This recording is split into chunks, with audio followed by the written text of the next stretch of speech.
Last day of the year. 2023 rolls out. 2024 rolls in tomorrow. So if this is the last program of 2023 and arguably the first program of 2024, then that means that it is our year-end show once again. Yes, in fact, the years keep flying by as I look at myself on these YouTube videos that we put up with the program. I seem to be aging. I hope that's not the case for you, but the reality is that time goes by very, very quickly. So as we like to do on this program, we like to sort of recap the year that was, if you will. Our office put up a little Facebook social media post just the other day highlighting some of the highlights at Nelson Financial Planning. One of our associates, Kristen Cayley, got her certified financial planner. A few other associates also got some additional designations. I wrote my first book, things like that, along with a slew of pictures and whatnot that the team participated in, whether it was some charitable events through Orange County Public Schools, Backpack Build, or through our annual food and toy drive.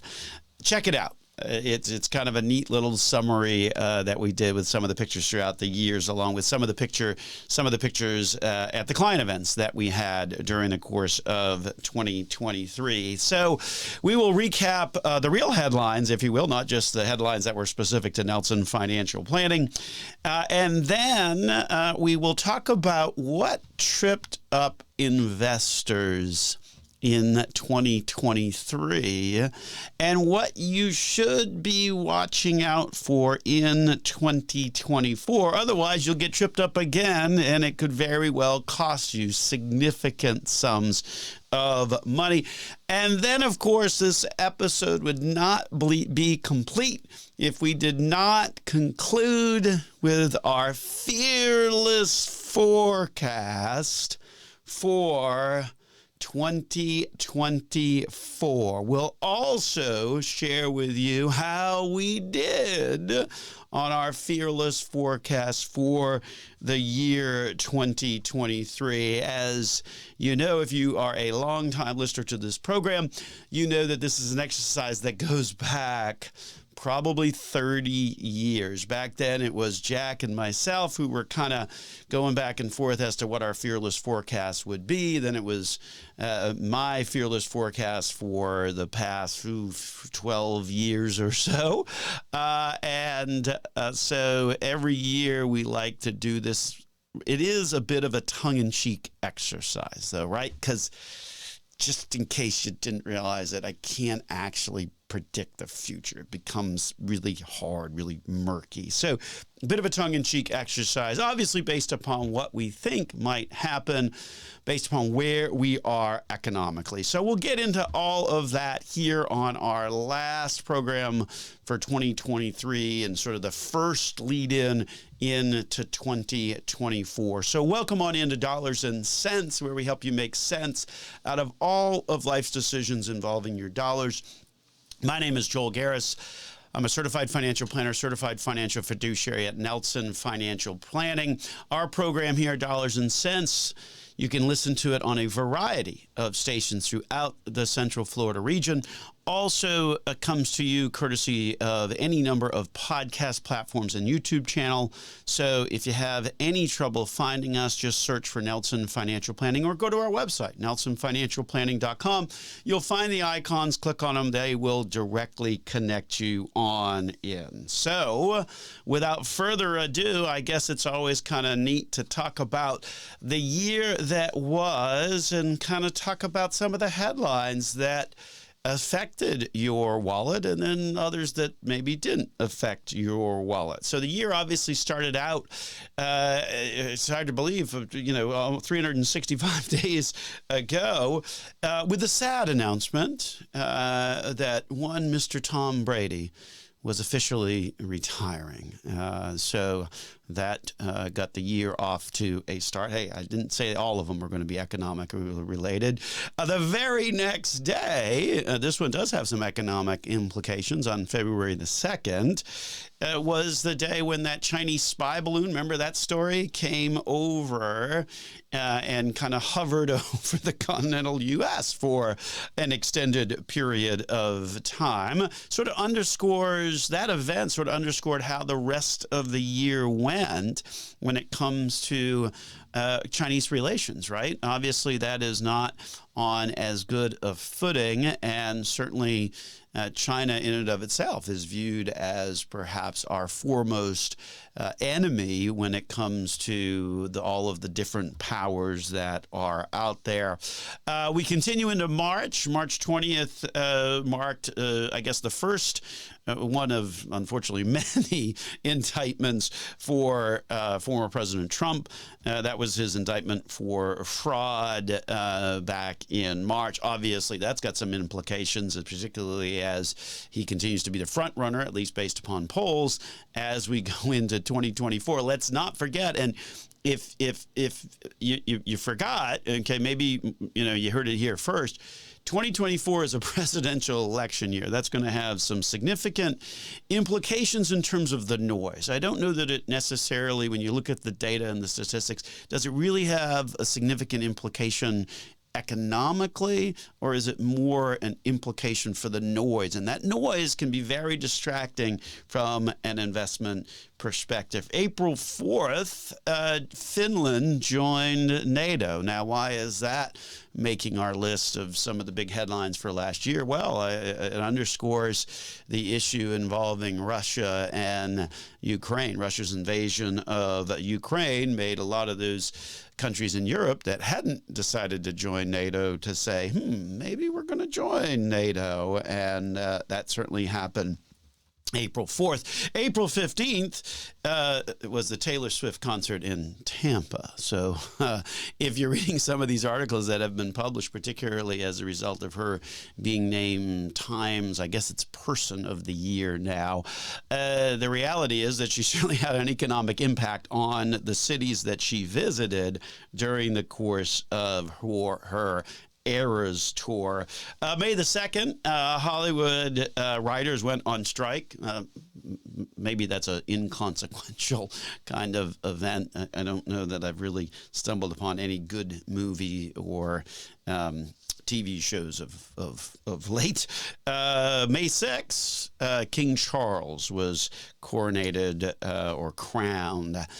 So that was the kind of the big headline. June 7th, again, we got a little bit of a sports feel to these headlines, only appropriate because one of the stations that we are on is the Sports Talk Radio show station here in Central Florida. So we'd certainly appeal to our sports fans out there. June 7th, Messi comes to Miami. So obviously that triggered a big soccer craze down in South Florida.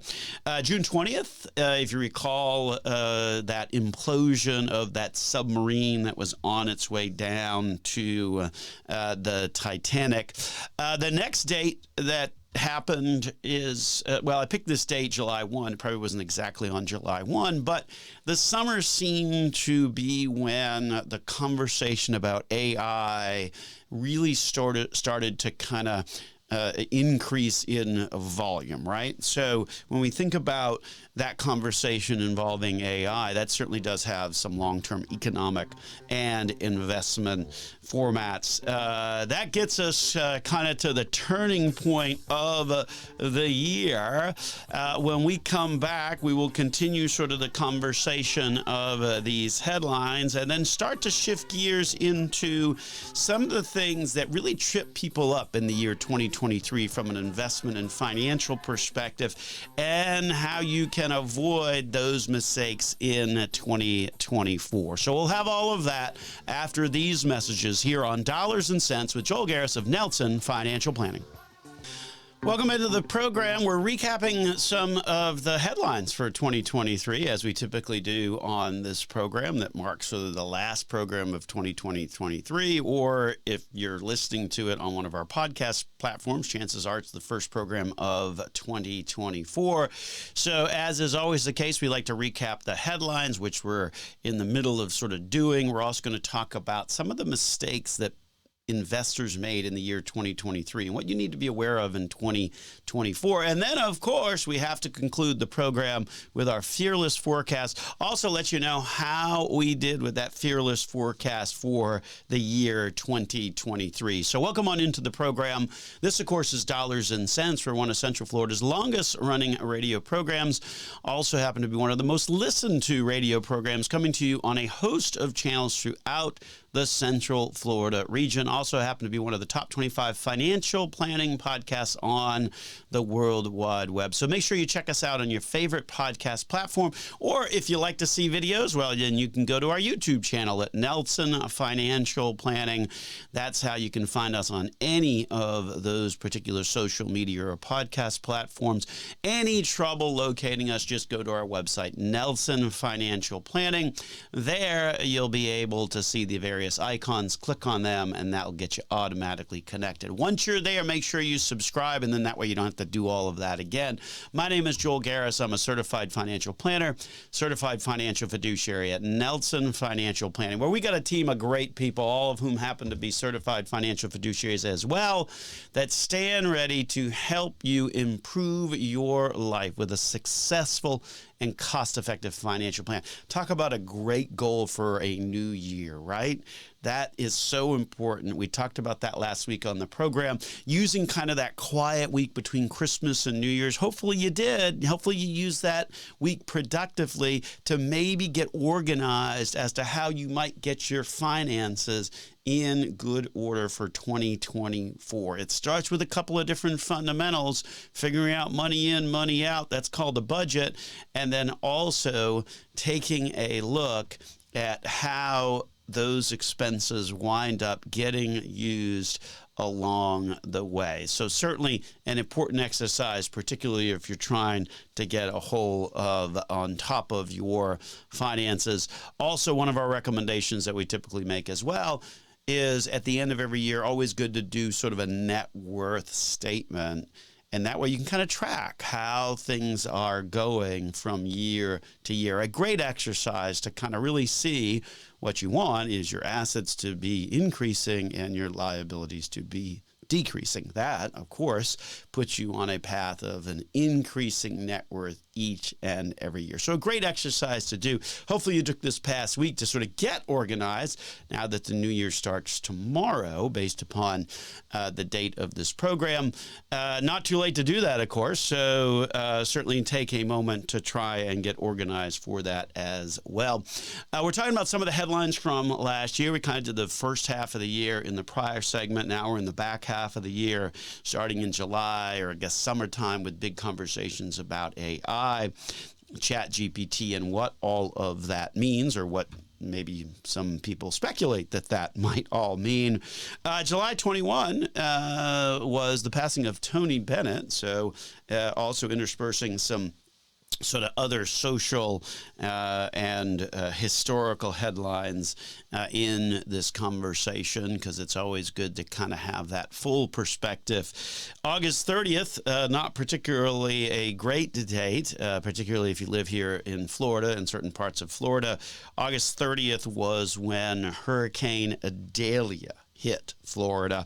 October 3rd, similarly not a particularly great date, particularly if you were House Speaker Kevin McCarthy. You got voted out on October 3rd. A few days later, October 7th, Hamas attacks Israel. So my goodness, within the space of a few days, you had a lot of uncertainty in the headlines, and then obviously that uncertainty in the short term always translates over to kind of what's going on in the markets. So you had a political uncertainty with the House Speaker getting voted out, and then you had the other uncertainty, a spike, if you will, in global unrest, particularly in the Middle East with the Hamas attacking Israel.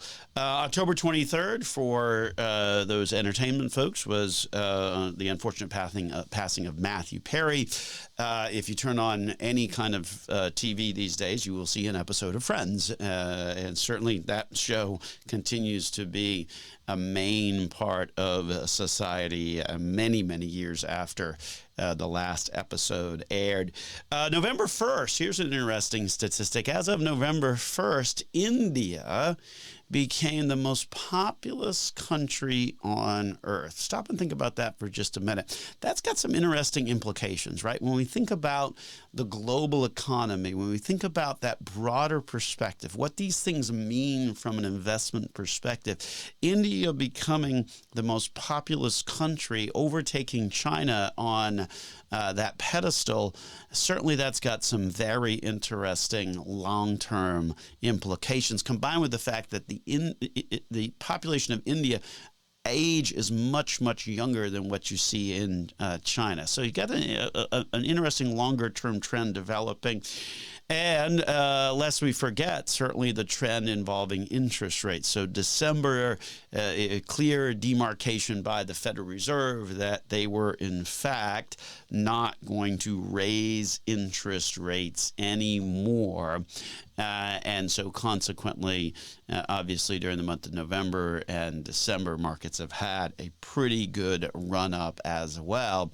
And that's certainly a conversation, an economic headline that will head into next year, 2024, because what's interesting about the year 2023, as we think back to all of those different headlines, I think it was a year that was influenced by sort of more perception than reality. If we think back a year ago, it seemed like everybody was saying that 2023 was going to be the year in which you had a recessionary period of time in the economy. Probably, I guess we could aptly describe it as the most widely anticipated recession. But it actually wound up not happening. During the course of 2024, you continue to see corporate and individual balance sheets, meaning cash on hand, reduction in debt, those kinds of things, continue to remain relatively healthy, low unemployment. If you look specifically at earnings, corporate earnings, interesting statistic that we saw recently for the third quarter of this year. So that's the one where your earnings announcements have already come out. Obviously, the fourth quarter closes today, but you won't get those earnings for another, 4, 6, 8 weeks. So the most recent quarter, which would be the third quarter that has completed its earnings season, over 80%, 82%. Of the companies of the S&P 500. Now, the S&P 500, remember, that's sort of like the 500 largest companies in America. Okay, so we're talking about the big boys that employ thousands and tens of thousands of individuals. 82% of those companies that make up that 500 group in that S&P 500 index reported positive earnings surprise for the third quarter. So that tells you that corporate America is in decent shape. So that's sort of the background. But because of kind of that perception versus reality, the most widely anticipated recession that didn't in fact happen, you saw a lot of investors fall into a variety of traps. And a lot of that has to deal with watching the Federal Reserve. I think that's sort of first on the list of kind of the traps that people fell into last year. And I think, unfortunately, there's some real risk to being in that same boat in the year 2024, right? Is the Federal Reserve, are they increasing rates? Are they decreasing rates? Are they pausing? What on earth are they doing? Are we going to get a hard landing, soft landing? It's almost like a ping pong match, trying to kind of think about which way they're going to go. And to invest in that capacity, it's really gets you into sort of a short-term trap, because if you think you know which direction the Federal Reserve is going in terms of interest rates, you don't. And the reality is that that sentiment can change, and can change quite dramatically in a short period of time. So a lot of investors sort of got hung up on that, kind of trying to watch the Fed, trying to figure out what they were going to do, and then base their investing decisions on that. And the problem is that many people wound up getting whipsawed. We'll have more of these concepts when we return from the break here on Dollars and Cents with Joel Garris of Nelson Financial Planning. Talking about some of the traps that investors fell into for 2023 and what you need to be aware of for 2024. Because you fall into these traps as an investor, you're going to wind up losing money, or at the very least not making as much money as you could have potentially made throughout the year. One of the traps, perhaps the biggest trap, that we were talking about before the break was this notion of watching the Fed. Are they going to raise rates? Are they going to cut rates? Are they going to pause? It was such a big fixation on that. And I think many investors kind of base their investment strategy on what they thought the Federal Reserve was going to do. And the problem is that sentiment can change very, very quickly. And that's really an issue, we think, going into 2024, because once again, we still have sort of that same conversation. Okay, what's the Fed going to do? I think it's pretty clear they're not going to keep raising rates at this stage in the game, but when are they going to start cutting those rates? And if you're getting too focused on that, you're going to miss out on opportunity, because certainly when you look at sort of these Fed tightening cycles and easing cycles, what happens is the market has a tendency to move sort of in front of when the Fed actually starts to ease rates. So by the time you wait to see that first Fed rate cut, you may very well have already seen the market continue to improve sort of in anticipation of that. Remember, the markets function relatively anticipatory on when it comes to these types of economic events. So I think to avoid that mistake in 2024, to make sure that you're not getting too hung up on which direction interest rates are going, this next one that we want to caution people on is one that I think is really does have some potential implications on having some very negative impacts on investor portfolios.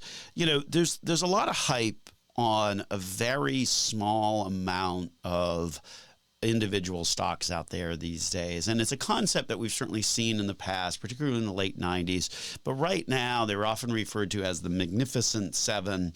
And when we think about those 7 companies, Google, Amazon, Apple, Facebook, Microsoft, NVIDIA, Tesla, those 7 companies, which in the common press are referred to as the Magnificent Seven, those have really generated a tremendous amount of return that we've seen in the market for 2023. In fact, those 7 companies have generated almost a third of the total return of the S&P 500, which is 500 companies, for the calendar year 2023. So stop and think about that. If I got 7 companies that are generating over a third of the return of an index that's supposed to measure 500 companies, what does that tell you? Well, what it tells you is that these companies are so large and have been so hyped up by investors that at the end of the day, they're having a disproportionate impact on the performance of the index. So here's the words of warning. The flip side of that is when the story changes for any one of these 7 companies, and the reality is, if you think back to those names I just rattled off, there's some similarities in terms of kind of the business models, very tech-oriented, very, AI-oriented, if you will, then the story can change very, very quickly. And I think back to the 90s and, some of the internet stuff that was going on there. Again, you had a very small concentration of a small handful of companies that were driving the market. And ultimately, the story changes. And when it changes very, very quickly. And we think that if you're owning predominantly a bunch of index type funds, you're going to see that disproportionately in the year 2024 when things go potentially the other way, because your investment strategy is much more concentrated than you realize. You may think that you've got a fully diversified basket of 500 different stocks owning an S&P 500 index, but the reality is that 7 companies are driving over a third of its performance. And when you hear the actual raw data on the individual stocks, it's going to give you pause. And what we mean by that is when we think about the price earnings ratio, and in the book, we talk about that at length as one of the best measures in order to evaluate the price of an individual stock. So if you haven't got your copy of our book, Next Gen Dollars and Cents, know that we extended our free offer to mail out a hard copy of that book until January 31st. We were only going to do it till December 31. Unfortunately, Amazon, it's all sold out, so it's taking some time with the holidays for them to kind of get that back into supply. So consequently, we decided, hey, we're just going to extend the free offer of the hard copy of the book, Next Gen Dollars and Cents, until January 31st. So you still have an opportunity for the next month to request your free copy of that book. But one of the concepts that we talk about when we talk about stocks, in the chapter on stocks, we talk about how you evaluate individual stocks. One of the best ways to evaluate individual stocks is to look at something called the price earnings ratio, the PE ratio. And what that is for a certain amount, for a dollar of price, if you will, how much do you have to spend to get a dollar of earnings, right? So how many dollars do you have to spend in order to buy a company and have that dollar, if you will, be represented by earnings, or a dollar's worth of earnings in that particular company? So I'll give you an example. So when we think about PE ratios, usually like those historically be between 10 and 15 in terms of the PE ratio. And the reason for that is, if you think about it this way, okay, if I'm going to buy a stock that is $10, and then that stock is going to generate a dollar's worth of earnings, then that means that over an extended period of time, I basically wind up earning back the amount of money that I spent to purchase that stock, right? So that's at a stock that would have a PE of like 10, right? So I spend $10 for a dollar's worth of earnings. And so that means that for that particular stock, it's going to have a PE ratio of 10, right? Makes sense. I'm not overspending for a dollar's worth of earnings per se, particularly in terms of historical figures, in terms of historical numbers. So with that in mind, let me give you the current PE ratios of those 7 companies that are some of the most hyped companies on the planet these days. And this is as of the end of the year, roughly around the end of the year. The folks at Alphabet had a PE ratio of 28. Folks at Facebook had a PE ratio of 32. That means you're going to spend $32 for a dollar's worth of earnings. That seems expensive, right? If you got to spend $32 to get a dollar's worth of earnings, especially when you can find other companies whose PE ratios may only be 10 or 12 or 15, wait a minute, then I'm having to spend twice as much money. When I got a PE ratio of 30 versus a PE ratio of, say, 10, I'm having to spend 3 times as much money for the same dollar of profit, the same dollar of earnings from that particular company. So if you think Amazon and Facebook at around 30 PE are expensive, well, guess what? Apple's is right there as well at around 30. Microsoft a little bit above 30 at about 35. Now, hold on for the next 3. So that's 4 of the Magnificent 7. PE ratios around 30 to mid-30s. That's kind of pricey. So let's flesh out the remaining 3 of the Magnificent 7 that have driven a lot of the hype in the markets. That would be the AI chip maker NVIDIA. The PE ratio there is 65, if you think that's rich. How about Amazon at 80 or Tesla at 82? Folks, these PE ratios are very high. What that means is that these companies are very highly valued. And that's fine, but the reality is if you're going to spend $80 to get a dollar's worth of earnings out of Amazon, what about maybe a company where you only got to spend $10 to get that same dollar's worth of earnings? Doesn't that sound like a better investment, right? If we think about investing as buying things that are on sale or buying things that make sense from a cost perspective, don't you want a PE ratio that might be 10 or 15 or hey, maybe 20 and not 80? We think that's going to be an issue. We think that's going to be an issue here in 2024.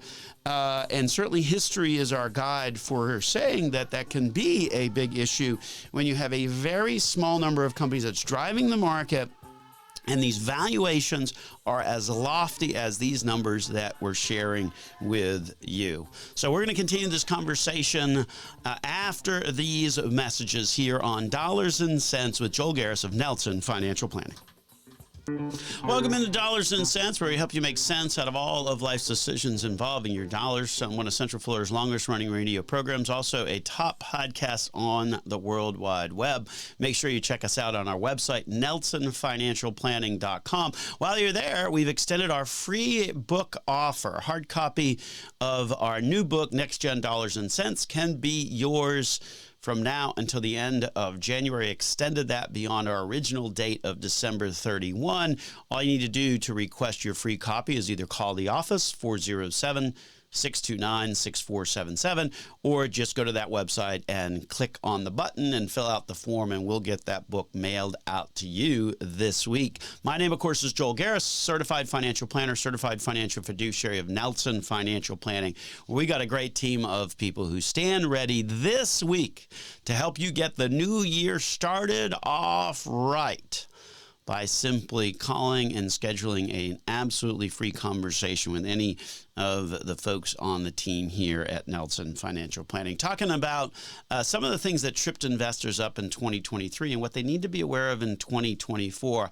I encourage you to really go back and listen again to the conversation we just had about PE ratios and what they are, what they mean, and what that could mean in terms of your portfolio. Certainly, we've seen that before, where we have a very small amount of companies that are driving a large part of the overall performance of the overall market.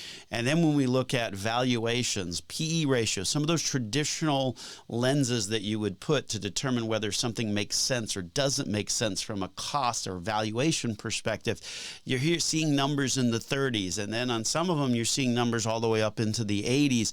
Those are pretty high when you stop and think about that, which could spell trouble for the indexes as a whole, because so much of the performance of the index is based upon the performance of that small group of companies. We've certainly seen that movie before. It didn't play out particularly well when we think back to the dot-com run-up in the late 90s. So certainly something that investors need to be aware of and concerned about as they go into 2024. Exactly what is the diversification that's inside their portfolio? What is the valuation of those companies that they own relative to those corporate earnings? So certainly an important concept.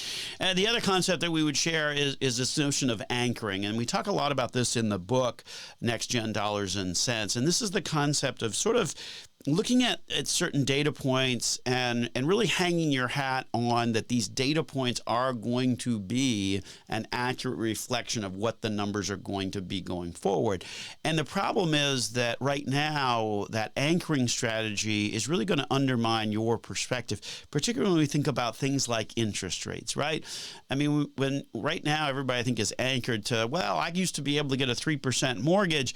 Look, the reality is that that's a very rare opportunity if you think about where interest rates have been over the course of the past 50 years. In fact, 30-year fixed rate mortgages on average over the past 50 years, right around 6%. So today's rates that are roughly close to that isn't really all that unique. It just seems like or feels like it's unique because we all remember 2 or 3 years ago when we were able to get those mortgages at, say, 3%.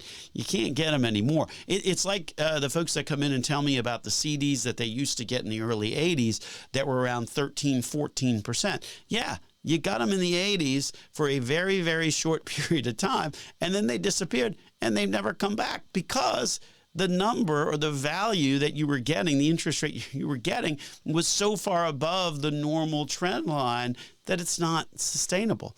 Similarly, the same thing you could say about 3% or 6% mortgage rates, 3% mortgage rates. Certainly when we think about those interest rates being historically around 6%, today at 5.5%, not too terribly bad in comparison. But if you're anchoring to those old numbers, then you've got some real issues in terms of how you see the world in terms of investing opportunities and financial opportunities. So I guess with that, we will segue into our Fearless Forecast. That's certainly an exercise, as we talked about earlier in the program, a little bit of a tongue-in-cheek exercise that we like to do every year with our first show of 2024, or I should say, I guess, our last show of 2023. We have to first start out with our report card for the prior year. So if you are a regular listener to the program, you know that our Fearless Forecast for the year 2023 was to have the Dow wind up at 40,000. Looks like we're going to be a little short of that, although much closer to it than I thought we might get, particularly if we think back to the end of October when the Dow was at 32,700. It certainly has come up very quickly over the course of just the past few weeks as news of the Federal Reserve pausing was sort of accepted by folks on a general basis. So not perfect by any stretch, but certainly closer than we thought we might get on our Fearless Forecast for the year 2023, particularly if we think of where the numbers were not that long ago. So I guess with that as the backdrop, as we think about 2024, what are we looking at? Is there going to be recession? Is there expansion? Higher interest rates? Lower interest rates? Inflation? Take your pick, by the way. There's a pundit that is arguing for each scenario as if it was a foregone conclusion these days. But here's fundamentally what we know, right? The Fed is projecting lower rates. By their own projections, they say rates are going to be lower by a full percentage point at the end of the year than they are now. Employment continues to be relatively low, and certainly the consumer remains strong. Certainly coming off of a holiday shopping season where records were hit in terms of the dollars spent, over $1 trillion spent on holiday spending, and certainly trillions of dollars sitting in money markets. So it's not a consumer that is stretched, if you will, and we think that those are all pretty strong positive signs. The one thing I kind of worry about is that perhaps the strong end to the year that really pushed the markets up pretty dramatically. If you think about where the Dow was at the end of October, around 32,700, and then lo and behold, it's kind of approaching 38,000. That's a pretty quick movement within a short period of time. So the one thing that I would say is that we think that maybe some of what you might anticipate in terms of good performance for 2024 may have sort of found its way, might have gotten pulled, if you will, into the fourth quarter of 2023, particularly if we think of what's happened in November and December. So with that, concept behind us, I would say that we probably would think about 2024 itself maybe producing a little bit more muted gains than what we might have thought just a couple of months ago, simply because we think a lot of those gains have sort of gotten pulled into this year. So during the course of 2024, certainly our prediction of 40,000 on the Dow, we believe will certainly be realized. So maybe a little early on that prediction, if you will. But we see that there could potentially be some additional movement beyond that. So our forecast for the year 2024 is we would expect to see by the end of the year the Dow Jones Industrial Average breaking around 41,500. So expect the Dow to kind of hit the 40,000 number, continue on through that, and ultimately be beyond that as we go through the course of the year. So there you go. There's the Fearless Forecast for 2024. Write it down, lock it in. We'll call the Dow Jones Industrial Average at 41,500. So the expectation is during the course of the year, we'll see our prediction for 2023 of 40,000 at some point take place, and the markets add a little bit more to that on top. Guess what?